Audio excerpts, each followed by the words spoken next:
सबसे पहले वैद्य Raghav Gupte sir. Raghav Gupte sir सबको पता है और सर्जन थे। पिन पॉइंट स्टडी थी सर की।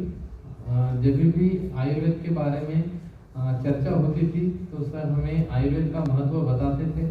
सर थर्ड ईयर में थे। मैं हमेशा सर की एक बात बताता हूँ कि सर थर्ड ईयर में जब थे सर, तो हम सर पुस्तक पढ़ रहे थे सुश्रुत संहिता, तो उसमें सुचरिंग के लिए, नेचुरल सुचरिंग के लिए वहाँ पे बड़े बड़े एंड्स का यूज़ करना ऐसा उल्लेख आया है। तो सर ने भी वो घर पे थर्ड ईयर में उपक्रम किया था और बड़े बड़े फ्रॉग लेके उस पर वो एंड्स फ्यूचरिंग के लिए कैसे यूज करना है उसका वो वहाँ पे एक्सपेरिमेंट किया था। वो सक्सेसफुल एक्सपेरिमेंट रहा था। उसके बाद में सर सर्जरी की तरफ आए थे। तो तब से मुझे लगता है कि 2015 तक सर जाने तक सर आयुर्वेद की प्रैक्टिस करते थे। बहुत सारे अलग अलग कॉलेज में सर अलग अलग आयुर्वेद का प्रसार करने के लिए आगे काम करते थे। तो उसमें बहुत सारे, जैसे कि HIV में आयुर्वेद है, इम्यूनिटी के लिए आयुर्वेद है, किडनी फेल्यूर में है, कैंसर में आयुर्वेद है। सर का सबसे ज़्यादा अच्छा रिसर्च जो है हेपेटाइटिस बी में आयुर्वेद का वर्णन वहाँ पे है। पोस्ट सर्जिकल वुंड में आयुर्वेद कैसा करना है, ये सब सर के जो है वहाँ पे बहुत ज़्यादा रिसर्च सर के हुए वाले हैं। सबसे ज़्यादा इम्पोर्टेंट जो हम आजकल देखते हैं कि पूसवन विधि है। तो पूसवन विधि 100% काम करती है कि नहीं, ये एम्ब्रियोलॉजिकल स्टडी सर ने किया था और 111 लोगों कपल्स पे करके वो एम्ब्रियोलॉजिकली कैसे काम करती है, जेनेटिकली कैसे काम करती है, इसका सर ने शोध निबंध वहाँ दिया था। उसकी वजह से सर पूरे महाराष्ट्र में फेमस हुए थे। जैसे कि जीन्स चेंज होते हैं, ये आयुर्वेद के हिसाब से बताने का सर काम कार्य करते थे। जैसे शुक्र शोधन गण में आया हुआ कदम्ब है। अक्सर मेरे स्टूडेंट को पता है कि हम जेनेटिक डिसीज पे ज़्यादा काम करते हैं आजकल। सर का जो कार्य था हीमोफीलिया पे सर ने काम किया था। माँ और मदर और फादर दोनों भी हीमोफीलिया है उनको। एक जीन पे जो रेसिसिव जीन पे वो रहता है जीन, तो वहाँ पे सर ने कोई भी बच्चे को ना हो हीमोफीलिया, इस पे एम्ब्रियोलॉजिकली काम किया था। तो उसका इस्तेमाल तब सर ने किया था और वही आजकल हम कर रहे हैं। तो बहुत सारे सर का विद्याकर्म अग्निकर्म नहीं, बहुत सारे टेक्निक सर की थी। भल्लाता का उपयोग भी कैंसर में था, सर का कार्य था, वो काफ़ी अच्छी तरह से सर करते थे। जैसे ओपन वुंड में भी, ओपन वुंड कैंसर में भी सर भल्लाता का इस्तेमाल करते थे।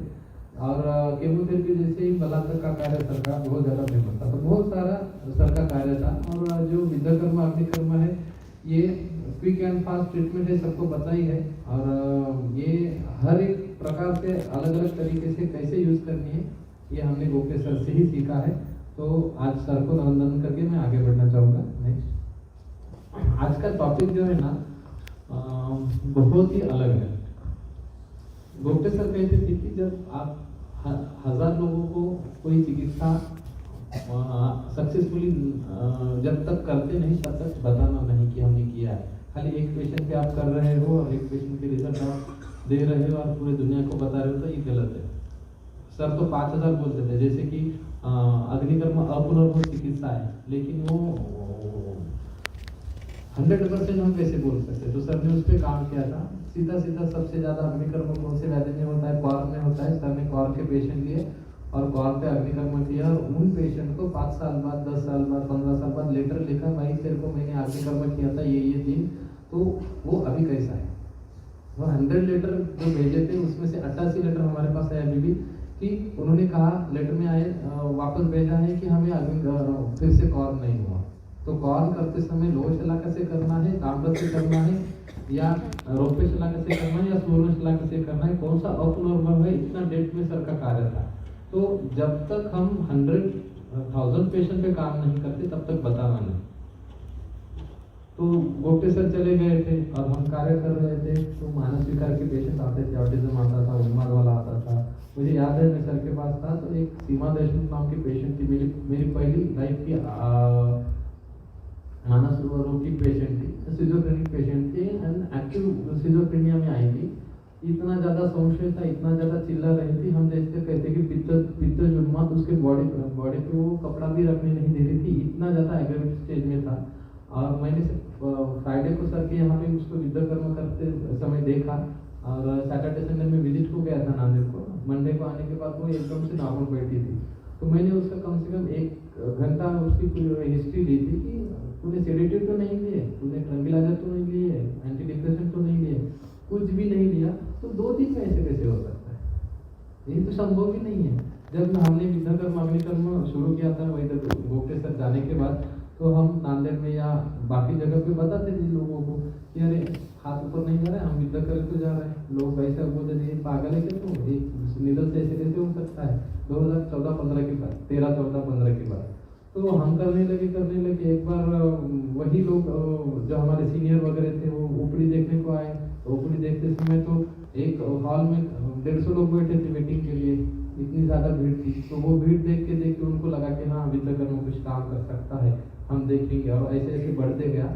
और वैद्य राघव गुप्ते सर के जो कार्यक्रम होते थे 1 साल बाद, वो कार्यक्रम में हम विद्याकर्म अग्निकर्म बताते गए। और एक्यूरेट पोजीशन सर भी ऐसा करते थे, न मम एतत्, वैसे की वैसे बताते थे। तो उससे कई व्याख्यान होने के बाद आज विद्याकर्म अग्निकर्म बेस्ट पेन मैनेजमेंट टेक्निक है ऐसा इस्टेब्लिश हो चुका है। लेकिन हमें पता था कि सिर्फ पेन मैनेजमेंट तक ये नहीं है। हम अभी क्या क्या करते हैं, ओपीडी में पीसीओडी के पेशेंट पे काम करते हैं। पीसीओडी विद्याकर्म से 100% जाता है, बच्चों को सिखाते हैं।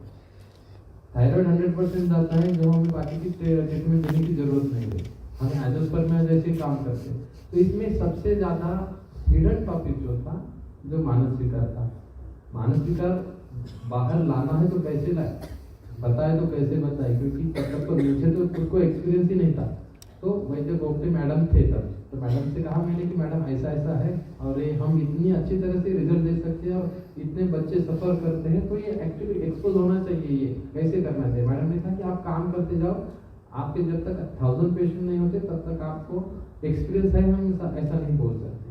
तो अभी हमारे पास 1500 से भी ज़्यादा ऊपर रुग्ण है ऑटिज्म सेरेब्रल पाल्सी के, जिनके ऊपर हमने काम किया है एक 5-7 सालों में, और 100% सक्सेसफुली काम वहाँ पे होता है। तो जो लास्ट ईयर में अक्टूबर नवंबर में वैद्य राघव गुप्ते सर की पुण्यतिथि थी, तो उनके वो अवसर में हमने ये टॉपिक एक्सपोज किया ताराचंद हॉस्पिटल में, और उसके बाद में पूरे इंडिया में हम ये कार्य जो कर रहे हैं वो बताते हैं। तो ये बताते समय एक ही है कि धीरे धीरे आत्मादि विज्ञानम मनोदोष औषधम परम। हमारे मनो का दोष क्या रहता था पहले कि आयुर्वेद ऐसे व्याधि में काम नहीं करता, अगर हमारे घर में किसी को सीपी ऑटिज्म होता है तो हम भेज देंगे एलोपैथी के पास, उनका राय लेंगे। तो मैं ये कहना चाहता हूँ कि आयुर्वेद में जितना है, अब सब तो आयुर्वेद छात्र है, आपको पता ही है, लेकिन आयुर्वेद में जो रिजल्ट है वो कोई भी शास्त्र में नहीं है। वहाँ पे सिर्फ ट्रंक्विलाइजर, एंटी डिप्रेशन ऐसे यूज किए जाते हैं, लेकिन ठीक होना जो आयुर्वेद में कहा गया है वो आयुर्वेद में ही हमें ऐसे विकारों में देखने को मिलता है। तो हमारे बुद्धि के दोष दूर करना है कि ये ठीक नहीं होते, ये बच्चे सब ठीक होते हैं। मानस विकार में आयुर्वेद काफ़ी अच्छी तरह से काम कर सकता है। धैर्य बहुत इम्पोर्टेंट है, क्योंकि सीखने के लिए या समझने के लिए धैर्य लगता है। जैसे अभी मैं सुबह स्टूडेंट को कह रहा था कि आप सभी लोगों को 1-1 साल हुआ है, कुछ स्टूडेंट को सीख रहे हैं या कुछ लोग प्रैक्टिस भी कर रहे हैं, लेकिन उनको भी स्टूडेंट ऐसे विकारों में रिजल्ट नहीं आ रहे हैं, क्योंकि वो धैर्य नाम की चीज़ है वो कम हो रही है। क्योंकि विद्याकर्म अग्निकर्म क्योंकि रिजल्ट देता है, 1-1 दिन में, बाकी सब में रिजल्ट आते हैं, तो इनमें ही रिजल्ट आने के लिए थोड़ा सा टाइम लगता है, 2-2, 3-3 महीने लगते हैं। तो अभिमन्यु जैसा नहीं बनना है, जैसे रिजल्ट आने की शुरुआत चलती है लेकिन एंड कैसे करना है ये भूल जाते हैं, तो वो भी आज सीखना है हमें। और जो वात पित्त कफ प्रकृति के दोष रहते हैं वो आलस से जो है, आज अगर खाना खा के आए हो तो बाजू में रखना है, क्योंकि ये बार बार ऐसी बातें एक्सपोज करने का मौका नहीं मिलता है। विद्याकर्म अग्निकर्म मुझे लगता है कम से कम ये हर एक साल में 150 व्याख्यान कर रहे हैं हम अभी यही महीने में मुझे लगता है 6-7 बार अभी व्याख्यान दे चुके हैं और अभी भी देना है। तो ये क्यों है, क्योंकि इसका जो व्याप्ति है ये विद्यार्थियों को पता होना चाहिए। आयुर्वेद के विद्यार्थी आयुर्वेद को आना, यही पहला एम लगता है मुझे कि आयुर्वेद के विद्यार्थी आयुर्वेद के लिए आना चाहिए। नहीं तो एमपीएससी है, यूपीएससी है या जॉब है, इसमें अटक जाते हैं। आजकल सीएचओ में भी अटक रहे हैं विद्यार्थी लोग। तो आयुर्वेद को आना चाहिए, ये एम है। और ये जब तक मैजिक नहीं दिखता, रिजल्ट नहीं दिखता, या सबसे ज़्यादा कि जब तक प्रैक्टिस नहीं चलती, पैसा नहीं मिलता है, तब तक आयुर्वेद के विद्यार्थी आयुर्वेद को आ जाएगा ऐसा नहीं लगता है। तो ये विद्याकर्म अग्निकर्म जो है ये सपोर्ट करता है प्रैक्टिस के लिए, बहुत ज़्यादा सपोर्ट करता है। ये जो व्याधि रहते हैं मानसिक विकार, ये क्योर करने के लिए पीछे हम कभी देखते नहीं थे पहले, या हमें कभी कॉलेज में देखा नहीं था, इसीलिए ये पीछे है। आयुर्वेद में अगर कोई डिप्रेशन में है तो योगा, प्राणायाम, ये सब बहुत अच्छी तरह से काम करते हैं। द्रव्य भी बहुत सारे हैं, वो भी अच्छी तरह से काम करते हैं। लेकिन जो बूस्ट चाहिए, जैसे हम कोई गाड़ी चला रहे हैं और हमें स्पीड चाहिए तो नाइट्रोज लगाते हैं, तो ये विद्याकर्म अग्निकर्म वो नाइट्रोज जैसा काम करेगा वहाँ पे। और साइकोसोमेटिक जो डिसऑर्डर्स है, इसको प्रैक्टिकली प्रैक्टिस करते समय हमें बहुत कम पैसे मिलते हैं, जैसे कि आर्थराइटिस के मिलेंगे, इन्फर्टिलिटी के मिलेंगे। लेकिन सेरेब्रल पाल्सी का कोई हॉस्पिटल है आयुर्वेद का, ऐसे बहुत कम जगह पे मिलता है। बहुत सारे लोग करते हैं लेकिन उसके ऊपर फोकस कम लगता है। तो इसीलिए हमें ये आज का व्याख्यान करता है। नेक्स्ट, हमें प्रैक्टिकली हम जब पेशेंट देखते हैं तो हमें पेशेंट देखने में कौन कौन से आते हैं कि जब बेबी का बर्थ होता है तो वहाँ पे अगर हाइपोक्सिया हुआ तो एचआई डेवलप होता है। उसके बाद में सेरेब्रल पाल्सी जैसे सिम्टम आते हैं। एलोपैथी में लेबल लगाया जाता है कि डिलेड माइलस्टोन है, इसको आप ऐसे ऐसे फिजियोथेरेपी करना है या ये थेरेपी करना है। ऑटिज्म के हमें बच्चे मिलते हैं, सब फिजिकली एनाटॉमिकली एकदम करेक्ट रहते हैं, लेकिन वो बिहेवियर में कम पड़ जाते हैं। एंसेफेलाइटिस के मिलते हैं, पहले तो बच्चा अच्छा जन्मा था, काफ़ी अच्छा था, 5-6 साल अच्छा था, बाद में फीवर हो गया या कुछ तो भी एंसेफेलाइटिस हो गया और उसके बाद फिर से सेरेब्रल पाल्सी या ऐसे सिम्टम आने लगे। एडीएचडी बहुत ज़्यादा आजकल मिलता है, पोस्ट कोविड एडीएचडी में बहुत ज़्यादा बढ़ता आया है। डिलेड माइलस्टोन्स हैं, ये सबके कॉमन सिम्टम में आता है। दिखता तो है लेकिन वो पढ़ नहीं पाता है या लर्निंग नहीं करता है, सुनता है लेकिन क्या सुना है उसको एनालाइज नहीं कर पाता है। ऐसे भी बहुत सारे स्टेजेस वाले हमें मिलते हैं। एज 1 साल से हमें 80 साल तक पेशेंट मिलते हैं। स्लीप डिस्टर्बेंस वाले मिलते हैं, कॉन्सेंट्रेशन वाले मिलते हैं, डिप्रेशन वाले मिलते हैं। बहुत सारा मानसिक विकार में हमें आजकल पेशेंट फेस करने पड़ते हैं। तो जो ये सब पेशेंट में मेडिसिन जो दिया जाता है वो simple anti depressant, sleeping pills या सम विटामिन या प्लासिबो ट्रीटमेंट, इतना ही वहाँ पे ज़्यादा से ज़्यादा मेडिकेशन यूज़ किया जाता है। या कुछ ट्रंक्विलाइजर्स आजकल आ रहे हैं वही यूज़ किए जाते हैं। ये डिप्रेसिव मेडिसिन है, सेडेटिव मेडिसिन है। एक्टिवेट करने की मेडिसिन या उसको ठीक करने की मेडिसिन की कैटेगरी में ये नहीं जाते हैं। जैसे कि हम कहते हैं कि आंखों के लिए कुछ तकलीफ हो जाएगी तो वहाँ पे सर्जरी करेंगे, वहाँ पे अलग अलग से स्पेक्टेकल्स लगाएंगे, लेकिन वो विजन या इंद्रिय पे कर्म करने के लिए चिकित्साएं उपलब्ध एलोपैथी में नहीं है। करने के लिए भी वैसे है कि वहाँ पे कॉक्लियर इम्प्लांट हो जाएगा, वहाँ पे बहुत सारे अलग अलग इंस्ट्रूमेंट लगेंगे। 5 लाख का भी इंस्ट्रूमेंट आता है, हियरिंग एड्स आते हैं, लेकिन वो इंद्रिय ठीक करने के लिए एलोपैथी में चिकित्साएं का शोध नहीं होता या वर्णन नहीं होता है। आयुर्वेद ये सब करवा के देता है और उसमें ये जो विद्याकर्म अग्निकर्म फीडिंग या बूस्टिंग थेरेपी जैसे हमें काम में आता है। तो ये अगर हम पढ़ते हैं तो इनका ये सब व्याधियों का वर्णन हमें आयुर्वेद में अलग अलग व्याधियों में मिलता है। उन्माद में मिलता है, अपस्मार में मिलता है, मनोशोध दृष्टि में मिलता है, वैचित्र्य, ग्लानि, ज्वर में मिलता है, विषाद, विभ्रम, ग्रह बाधा, ऐसे बहुत वात व्याधि में बहुत जगह जगह पे ये अलग अलग जगह पे वर्णन आया है। विष बाधन में भी आया है। सब जगह पे मानव विकार के लक्षण हमें कहीं ना कहीं देखने को मिलते हैं। तो ये सब संकलित करके हम आयुर्वेद चिकित्सा करते हैं, लेकिन उसमें थोड़ा सा अलग पॉइंट जो है हम आज डिस्कस करेंगे। नेक्स्ट, विद्याकर्म करते समय बेसिक सिंपल उसका वर्णन आया है, कैसे करना है। सुश्रुत शारीष्टांग 8वां अध्याय वहाँ पे जगह फिक्स आई है कौन से व्याधि में है। जैसे एग्जाम्पल दूंगा कि नासा विकार है तो नासा अग्रे वेदन ऐसा आया है, उन्माद है तो उन्माद का वेदन कर्म आया है, अपस्मार का वेदन कर्म आया है, वात रक्त व्याधि है तो वात रक्त में वेदन की जगह आई है। जैसे मैं थोड़ा सा और डिटेल में बताना चाहूँगा कि विसर्प व्याधि है, विसर्प मीन्स हर्पिस जैसे लक्षण रहते हैं, तो वहाँ पे रक्तमोक्षण करते समय हम कॉलेज में ऐसा देखते थे कि वो जहाँ पे लगा है विसर्प आया है वहाँ पे जलों का लगाएंगे, वहाँ पे लेप दे देंगे, वो ठीक हो जाएगा। लेकिन एक साल 2 साल में भी वो कंप्लीट या कुछ ना कुछ रेमिनेंट रहता था। तो जब पढ़ रहे थे तो सुश्रुत 8 में आया है कि विसर्प जैसे व्याधि में रक्तमोक्षण करने की जगह जो है क्षिप्रमर्म से उपरिष्ठ 2 अंगुली वहाँ पे है। हमने सोचा विसर्प तो इधर आ रहा है और क्षिप्रमर्म के ऊपर क्यों दिया है ग्रंथ में। हमने क्षिप्रमर्म के ऊपर 2 अंगुली युद्ध कर्म करना शुरू किया कि जो विसर्प छूट नहीं रहे थे या 10-10 दिन लग रहे थे वो एक दिन में जा रहे। तो ग्रंथ का स्थान निश्चित जो है वो सबसे इम्पोर्टेंट है। युद्ध कर्म बताते समय मैं हमेशा हर व्याख्यान में बताता हूँ कि विद्या कर्म के लिए स्थान निश्चित है। रक्तमोक्षण अध्याय में विद्या कर्म का जो हम बेसिक मानते हैं सुश्रुत 8वें अध्याय में हर जगह पे हर व्याधि के लिए रक्तमोक्षण विद्या कर्म की स्थान निश्चित है, वो हमें याद होनी ही चाहिए। ऐसा नहीं है कि मैंने 3 पॉइंट बोल दिए आप 3 पॉइंट पे विद्या कर्म कर लो आपका पेशेंट ठीक हो जाएगा, ऐसा नहीं है। एक्चुअली जैसे हम कहते हैं कि अब 10 लोगों को बुखार आया है, 10 लोगों को हम अगर सूर्य सूक्त कर देंगे तो बुखार कम होगा नहीं होगा। हर एक की संप्रति अलग है, पुरुषम वीक्ष है।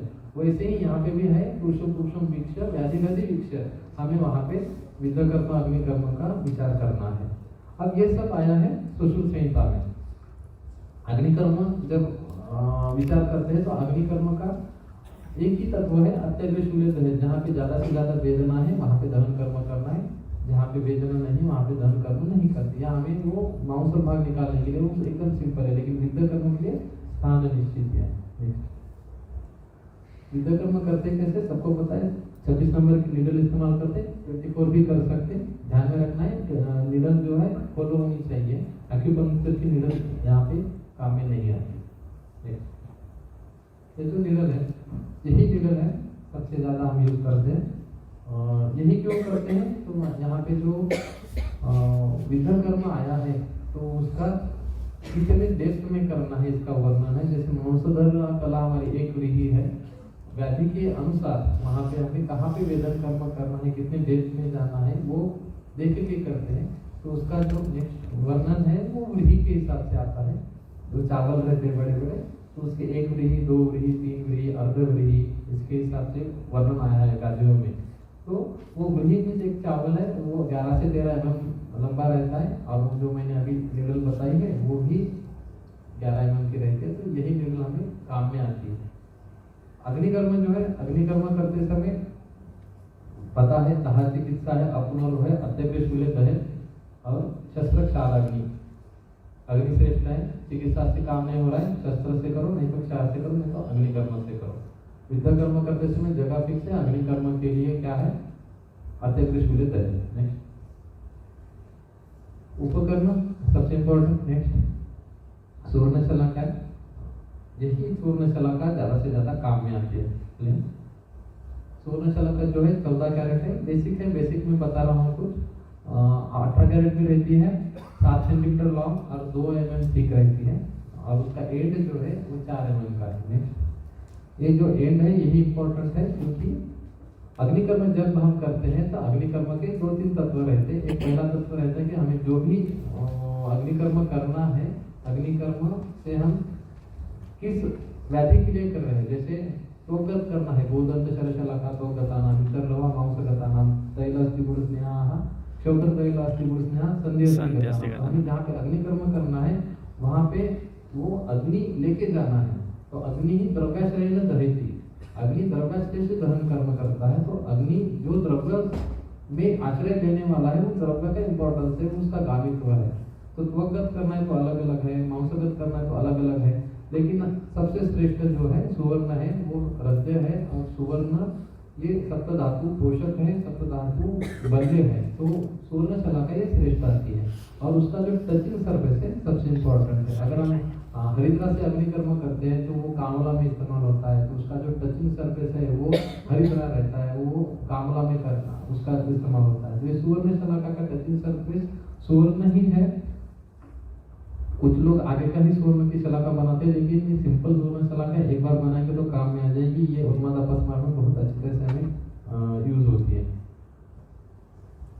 सिंपल है। विद्या कर्म करते समय प्रिंसिपल तत्र सूक्ष्म विद्या शास्त्र विद्या भी अव्यक्तम असृजम स्रवे। जैसे शिराघात अध्याय है, शिराघात अध्याय में क्या है कि ब्लड मोक्शन अध्याय नहीं है, ध्यान में रखना है। हम प्रैक्टिस करते समय उसको ब्लड मोक्शन अध्याय नहीं समझते। शिराघात अध्याय 700 शिरा है, वातव शिरा, पित्तव शिरा, कफव शिरा, सर्वव शिरा, 700 शिरा है। तो ये 700 शिराओं का वेदन कर्म करना है तो शिराघात अध्याय है। तो ऐसा अध्याय हम बताएंगे। तो हर बार जब हम शिराघात करते हैं तो रक्त का हमें रक्त दिखना ही चाहिए, ऐसा नहीं है। तो वही जनरल ने बताया है कि सूक्ष्म शस्त्र विद्या अव्यक्तम असृजम स्रवे। ये अव्यक्त शिरा में भी यही कहा गया है। तो ये करते समय प्रिंसिपल यही है, स्नेहा देवी प्रिय योगी तथा लेखने स्नेह करेंगे, स्वेदन करेंगे, बाकी गुरुवादी गुण है सब हम इस्तेमाल करेंगे। हमें चिकित्सा में रिजल्ट नहीं आ रहा है तो सर्व ये जो व्याधि है रक्त दोष प्रकोप जा है तो वहाँ पे आशु व्याधि शांति, आशु का जैसे व्याधि अगर हमें कम करना है तो शिरावेद आपको सम्यक शिरावेद करना चाहिए। तो दमनस्य विशुद्धि दुष्ट रक्तपात आशा ये थ्योरेटिकल पार्ट है, लेकिन हमें पता होना चाहिए। मैं आगे इसका इस्तेमाल कैसे करना है बताता हूँ। ये करते समय विद्या कर्म अग्नि कर्म करते समय ध्यान में रखना है, आपको ये पता होना चाहिए, एनाटॉमी पता होनी चाहिए, शरीर रचना पता होनी चाहिए। एनाटॉमी और शरीर रचना अलग अलग है। जैसे भागवत सूत्र स्थान में दिया है, विशुचिका में हम अग्नि कर्म करते हैं, पार्श्वी दाह करते हैं। तो वहाँ पे पार्श्वी दाह करने के बाद विशुचिका जैसी व्याधि कम हो जाती है। तो ग्रंथ में क्यों बताया है कि वहाँ पे वोमिटिंग हो रही है, वहाँ पे लूज मोशन हो रहा है, वहाँ पे मृत्यु समय तक पेशेंट जा रहा है, इतना डिहाइड्रेशन होने वाली व्याधि है, उसमें रिहाइड्रेशन छोड़ के हाइड्रेशन थेरेपी छोड़ के अग्नि कर्म कहा गया। एनाटॉमी बताएगी तो वहाँ पे तो सिर्फ अस्थि है ना, वहाँ पे कैल्केनियम बोन है, वहाँ पे क्या करना है अग्नि कर्म करके। लेकिन हम शरीर रचना का विचार करेंगे तो वहाँ पे अस्थि है, अस्थि मर्म है, वहाँ पे अगर अग्नि कर्म करेंगे तो अस्थि धरा कला साय वो पूरी धरा कला है। अस्थि धरा कला पे अस्थि पे अग्नि कर्म होने के बाद अस्थि धरा कला सिकुड़ जाती है और वहाँ पे जो फ्लूइड लॉस हो रहा है वो रुक जाता है। इसीलिए विशुचिका व्याधि में हमें वहाँ पे अग्नि कर्म कहा गया है। तो ये हमें शरीर रचना और एनाटॉमी का भी ज्ञान हमें होना चाहिए, दोनों भी मर्म ज्ञान होना चाहिए, कौन सा मर्म कहाँ पे है, क्योंकि वो बहुत पिनपॉइंट ज्ञान होगा तो ही हमें रिजल्ट आएगा। सरफेस एनाटॉमी पता होनी चाहिए, वहाँ पे ऊपर करते समय नीचे क्या है वो हमें पता होना चाहिए। शिराघात में अग्नि कर्म अध्याय हमें पता होना चाहिए। मर्म सबसे इम्पोर्टेंट विद्या कर्म करते समय मानस विकार में हमें ये मर्म का स्थान, ये मर्म कौन से है, जैसे वैकल्य का है, प्राण सद्य प्राणहार है या शिरा मर्म है, स्नायु मर्म है, अस्थि मर्म, ये पता होने चाहिए। भ्रूमध्य है, अपांग है, श्रृंगाटक है, शंख मर्म है, हृदय और मन, ये सब हमें पता होने चाहिए। ये पता हो गए तो मैं आगे जो जो बताऊंगा ये आपको समझ में आ जाएगा। नेक्स्ट, हमारी बुद्धि ब्रेन में है क्या, ये प्रश्न में हम हमेशा पूछते हैं बच्चों के लिए। मेंटल डिसऑर्डर कहते हैं तो मेंटल में अरे यहाँ पे ब्रेन डिसऑर्डर है ऐसा लगता है। अगर सेरेब्रल पाल्सी आ गया, बच्चा हमारे पास आ गया तो हम सोचते हैं कि यहाँ पे उसको प्रॉब्लम होगा। जैसे पैरालिसिस का पेशेंट आ गया, पक्षाघात का, सबको सोचते हैं कि जैसे सीटी स्कैन या एमआरआई में आता है कि यहाँ पे उसको ब्लड क्लॉट है, यहाँ पे थ्रोम्बोसिस है, लेकिन ये हम भूल जाते हैं कि वो वातवा व्याधि है और वहाँ पे स्नेहनम संयुक्त पक्षाघाती विरेचन, ये भूल जाते हैं। हमें दोषों के हिसाब से देखना पड़ता है, ऑर्गन के हिसाब से नहीं। ब्रेन ये अगर उत्तम अंग बोला है, लेकिन हमारी बुद्धि ब्रेन में नहीं है, हमारी बुद्धि का वर्णन दोषों में आया है। जैसे कि प्राण में क्या गया है, बुद्धि हृदय इंद्रिय चित्त ध्रुव कहा गया है, ब्रेन को नहीं कहा गया। उदान बल वर्ण स्मृति क्रिया वाक प्रवृत्ति स्मृति आया है, उदान वायु का कर्म आया है। व्यान हृदय स्थित, व्यान हृदय में है, अगर हृदय का गति बदल रहा है तो व्यान वायु का संबंध आएगा वहाँ पे। साधक जो है बुद्धि में था, अभिमान आदि अभिप्रेत साधना, ऐसा साधक है। तो एक दोषों का समझना है हमें चिकित्सा करते समय। ब्रेन बाजू में रख के वो दोष देखना है। हर एक पेशेंट में दोष जब तक देखोगे नहीं तब तक समझना नहीं आता। जैसे मैं हमेशा बच्चों को बोलता हूँ, पेशेंट आया है ऑटिज्म का आया है तो डिफरेंशिएट करो, वातजाटिसम, पित्तजय, कफजय, उसके हिसाब से हम दोषों के पीछे लग सकते हैं और हमें इजी जाता है ट्रीटमेंट के लिए। तर्पक जो है शिरस्थ इंद्रिय तर्पणा, तो ये सब हमें ध्यान में रख के ही हमें हमेशा ट्रीटमेंट करनी है। नेक्स्ट वित्तकर्म शीतोष्ण स्निग्ध रूक्षादि उपक्रांताच एकधा सम्यक् साध्यान् न सिद्ध्यन्ति तेच रक्त प्रकोपजाः। जो जो व्याधि है शीत उष्ण रुक्ष लघु गुरु सब चिकित्साएं गुणों की चिकित्सा हम करते हैं और उससे अगर हमें रिजल्ट नहीं आता है तो समझ लेना है कि ये रक्त प्रकोप है। और देशु स्रावितुम रक्तम, वहां पे रक्त अगर हम श्रावण करेंगे तो जो है हमें फास्ट रिजल्ट हमें मिल जाएंगे। सिंपल जो हम विद्या कर्म करते हैं, यहाँ से मैं मानस विकार की तरफ कैसे लेके जा रहा हूँ समझ लेना है। ये जो क्षिप्र मर्म है, पादस्य अंगुष्ठी अंगुले मध्य, जैसे कल ही मैं पढ़ा रहा था, पादस्य अंगुष्ठ अंगुले मध्य क्षिप्रम नाम तत्र विद्धस्य आक्षेपकनम मर्मम च। तो पैर के जो या हस्त के अंगुष्ठी अंगुली मध्य क्षिप्र नाम का मर्म है, वहाँ पे आघात लगने के बाद आक्षेपक आते हैं। जैसे भगवान श्री कृष्ण को यहीं पे आघात लगा था, उनको गांधारी का शाप था कि आपको आपकी वजह से ऐसा ऐसा हुआ है, तो मेरा शाप है कि आप आपकी यादव कुल का नाश स्वयं देखोगे और वही पीड़ा के साथ। तो वर्णन है कि उनको क्षिप्र मर्म पे आघात हुआ, वो कालांतर प्राण हर मर्म है, बहुत वेदना देता है।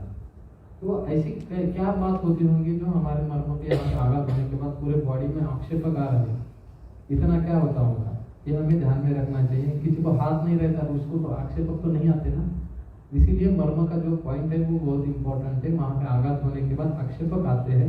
आक्षेपक में वायु दृष्टि होने के बाद पूरे शरीर आकुंचन प्रसर में जाता है, अंतरायाम बहिरायाम तक पेशेंट जाता है। तो ऐसे कंडीशन में क्षिप्र मर्म पे आघात होने के बाद ऐसा लक्षण दिखता है, तो इसका महत्व वो इतना वायु बढ़ाने के लिए वो आघात वहाँ पे कारणीभूत रहता है। तो यही मर्म के ऊपर, क्षिप्र मर्म से ऊपर शब्द बोले वात रक्त क्षिप्र, वात रक्त विसर्प, चित्त, संसर व्यास वेदस्वाप, जो लक्षण है वायु के, संसर व्यास वेदस्वाप, सादर वेदनम संगागमंग संकोच वर्तर्जन तर्जनम कंप पौरुष शौचिर शोष स्पंदन वेष्टनम, जितने सारे लक्षण हैं जो वायु के हम वेदना की निरुक्ति में लाते हैं, वो सब लक्षण अगर रहेंगे तो क्षिप्र मर्म से उपरिष्ट दो अंगुले हमें वहां पे वेदन कर्म करना है। इसका मानस विकार में कैसे लेके जाना है मैं बताता हूँ।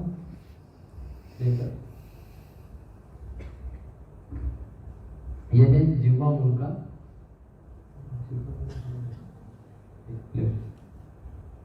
जिह्वा रोग है, जिह्वा मूले वेदन, जिह्वा मूल पे वेदन कर्म करना है।